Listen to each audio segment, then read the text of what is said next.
Welcome to month 9 of Pelvic Floor and Core Pain Program. We're going over labor and delivery prep. We made it, month 9. We made it. I am Dr. Cassidy. I'm Dr. Jessie.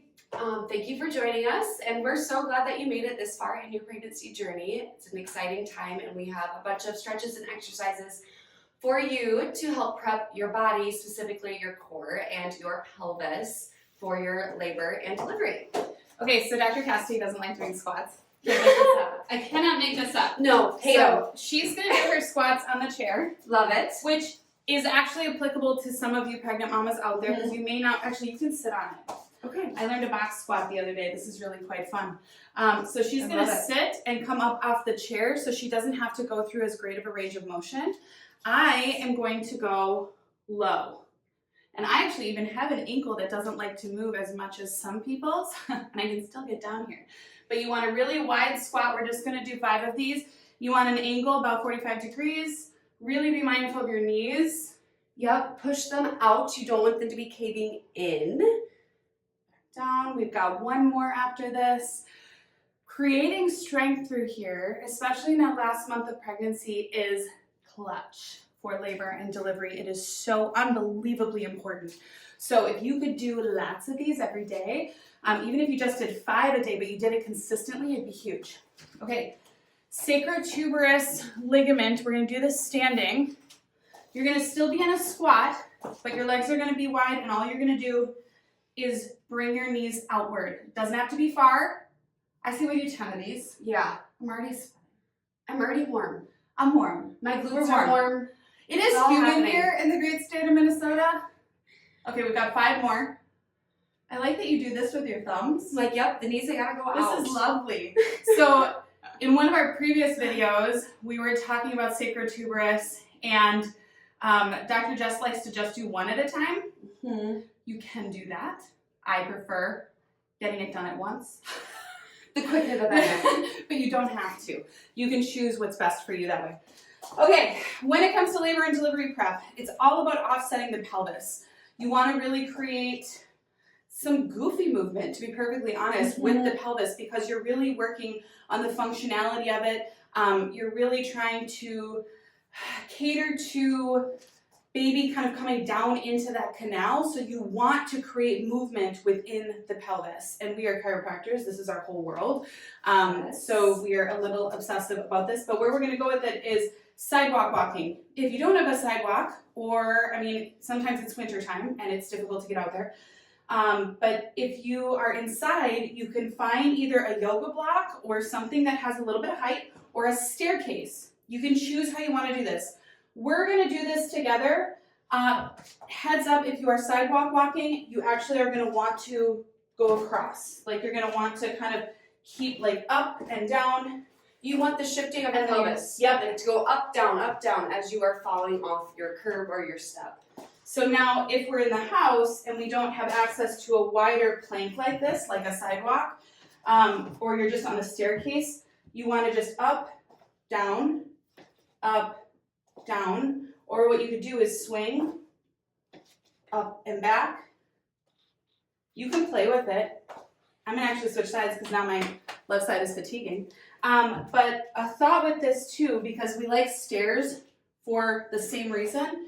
If you're doing stairs, I would truly do 1 and then step up and do another. I don't necessarily want you crossing like this because of pregnancy and balance and everything. So just step up, together, step up, together, and then you can come down and do the same thing, down, together, that kind of a thing.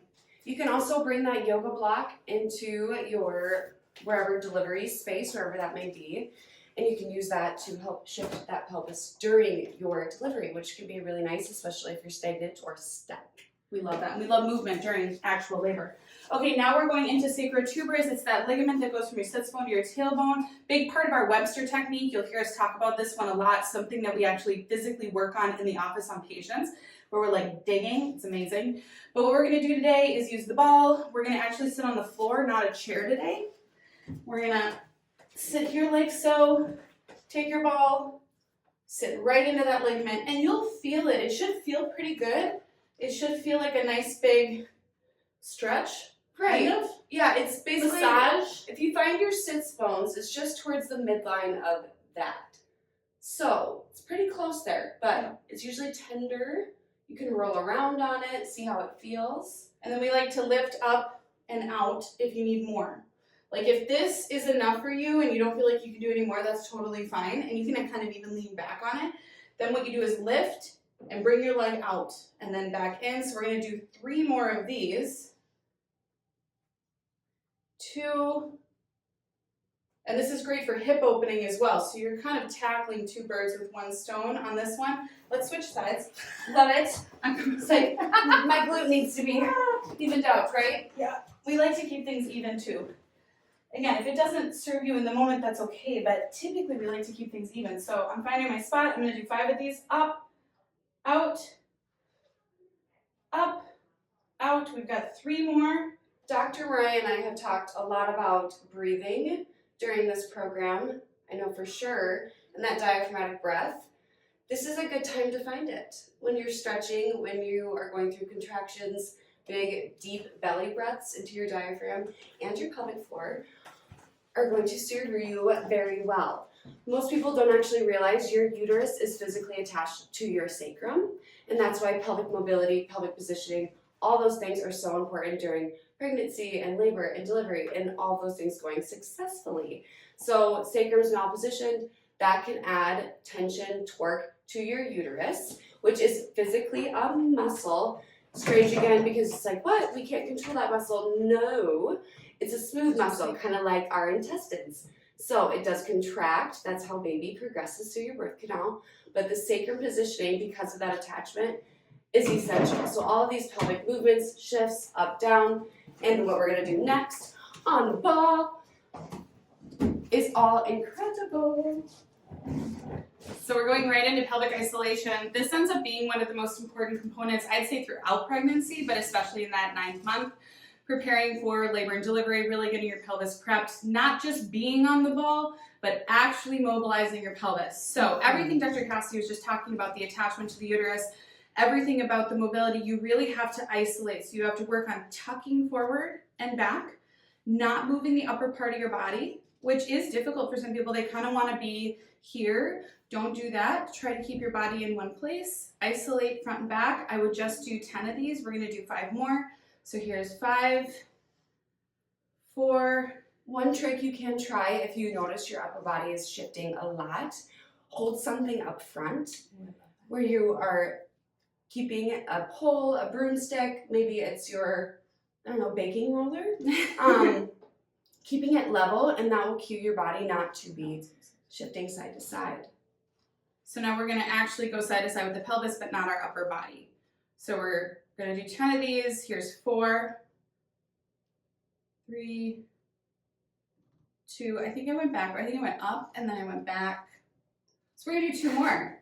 The point is you can't really do this wrong, but I think 10 is a really good number to have in your head and keep it simplistic. Now we're going to go into figure 8s. We're going to do both directions, which is super, super important. So you're going to go to the right and then the left. There's 1, right, left, there's 2. We're going to do 5 on each side. Beautiful. It should feel amazing. I lost track again. I don't even know where I'm at. I think we're at 7. 7. Great. Okay, we're going to go the other direction. I was like, I got a lot of circles in that side. You can't do this wrong. Again, No. Keep it simple. Keep it feeling good for your body. Okay, but now we're going to go the other direction. That's always what I struggle with, is going the other direction. But again, a hip opener, what else are you feeling? I always feel hip. I felt that one side was a little bit more difficult than the other to isolate.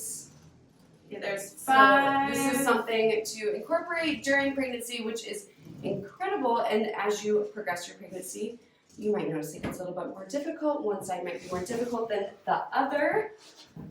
Okay, now we're going into crawling, and the idea here is similar to the idea with rebozo sifting, taking pressure off of the back, using gravity to really help you with the mobility for baby coming down into that canal, giving baby some space, and again, taking pressure off the back. So what you want to do is literally crawl like a baby. And you can go back and forth. I would recommend just kind of finding a spot and going back and forth.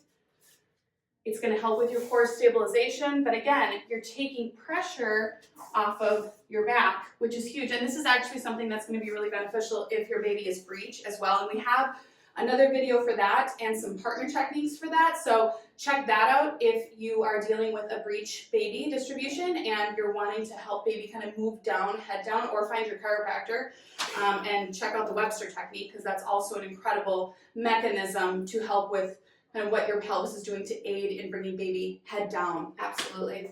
Okay, from crawling, we're gonna go into what we call sideline release, but this is like solo sideline release. So we have a version of sideline release, again, we're gonna put it in the notes here, that uses a partner. This is just solo, so you're not gonna get the compression, but you are gonna get the mobilization through the sacrum, which again is that backbone, the middle part of your pelvis. It's the one that looks like a triangle. Yes, the triangle. And you have the longest legs. Do you want me to move over this way? Thank you. I was like, I'm just kicking things all of a sudden. Okay, so you're gonna lay on your side, get cozy, use a pillow or not, doesn't matter, and you're going to just draw that top leg over. So you wanna really focus on your pelvis and the way that it's opening up on that back side. It doesn't have to be anything dramatic.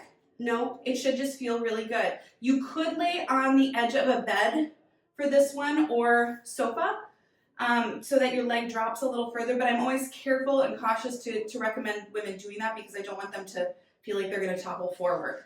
Margaret, so in this position, make sure your hips are nice and stacked. You don't want to be this way or too much this way. That's how you're going to get the release on the back side, keeping your hips nice and stacked on top of each other.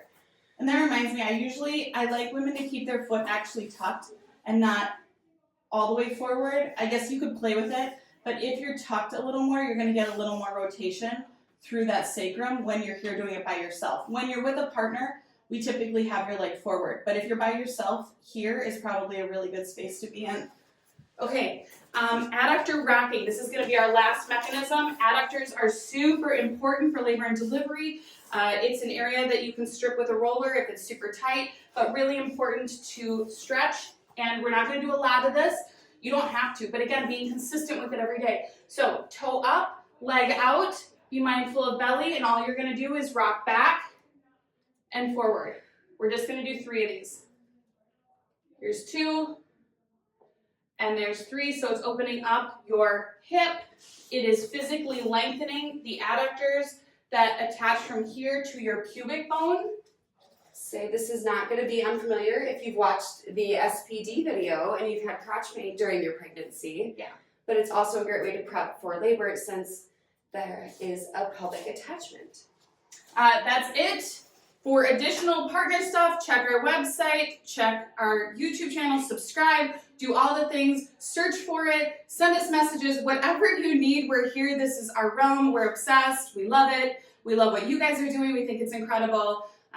Thank you for joining us for our pregnancy pelvic floor and core program. Woo!